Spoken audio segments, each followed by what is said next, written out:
Pepa. Ovo je moj mlađi brat George. Ovo je mama. A ovo je tata. Pepa.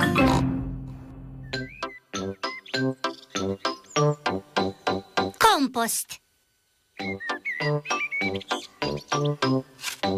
Tata za ručak kuha juhu od povrća. Tata, mogu li ti pomoći? Svakako, Pepa. Možeš li maknuti sve ove ljuske od povrća? Okej. Stani, Pepa. Ljuske od povrća ne bacamo u obično smeće. One idu u ovu smeđu kantu. Nana. Tako je, George. Tu bacamo koru od banane i ljuske od luka i mrkve i sve vrste voća i povrća. To će se svidjeti djedu i baki. A zar naši baka i djed jedu ljuske od krumpira? Ne, Pepa. To je za djedov vrt. Pomaže da biljke bolje rastu. Odvešću ih djedu i baki poslije ručka.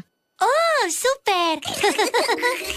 Mama, Pepa i George su uzeli ljuske od povrća i odvezli ih do djedove i bakine kuće. Stigli smo! Hurra! Djedice! Tete! Imamo poklon iznenađenja za tebe. O, ljuske od povrća. Fantastično! To će se svidjeti mome vrtu. A zar tvoj vrt jede naše povrće? Ne, Pepa. Te ljuske su za moju hrpu komposta. Što je to? Pokazat ću ti. Evo je ovdje. To je drveni sanduk. Da, Pepa, ali to je jako pametan drveni sanduk. Stavim na vrh ove ljuske, a na dnu izlazi prekrasna, hranjiva zemlja koju zovemo kompost. Kako on to radi? Je li to čarobni sanduk? Ne, Pepa. Imam sićušne prijatelje koji nam pomažu. Gdje? Unutra. Gledaj. Migoljavi crvići. Tuvit. Crvići pretvaraju sve voće i povrće u kompost. Djede, možemo li naći još migoljavih crvića za tvoju hrpu komposta? To je odlična ideja. Idemo, George. Pronađimo još migoljavih crvića. Migoljavi crvić. Tubić. Mali migoljavi crv, kako si meni ti, mali crviću. Odlično! Budi dobar migoljavi crv i ovo pretvori u kompost. Zatim taj kompost koristim za... Znam. Staviš sjeme u zemlju, prekriješ ga kompostom i ono naraste u stablo. Da, Pepa.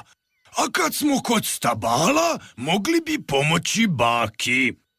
Ona bere voće u voćnjaku. A što je to voćnjak? Mjesto gdje ćeš naći stabla voćaka. Imamo taj voćnjak još od kad sam ja bila mala. Bok, bakice? Papa, hoćete li mi pomoći nabrati jabuka? Da, bakice. Jabuke su malo previsoko. Ne brini, Pepa. Baka i djed znaju jedan trik kako nabrati jabuke. Svi se primite za stablo. Kad nabrojimo do 3, tresite stablo iz sve snage. 1, 2, 3. Pada kiša jabuka. Bakice, možemo li dobiti jabuku? Naravno, Pepa. Odlično! A pogodite što ćemo napraviti s ostacima jabuke. Tuvit! Tako je, ljuske od jabuka stavit će na hrpu komposta za crviće. Pametni George. I pametni migoljavi crvići.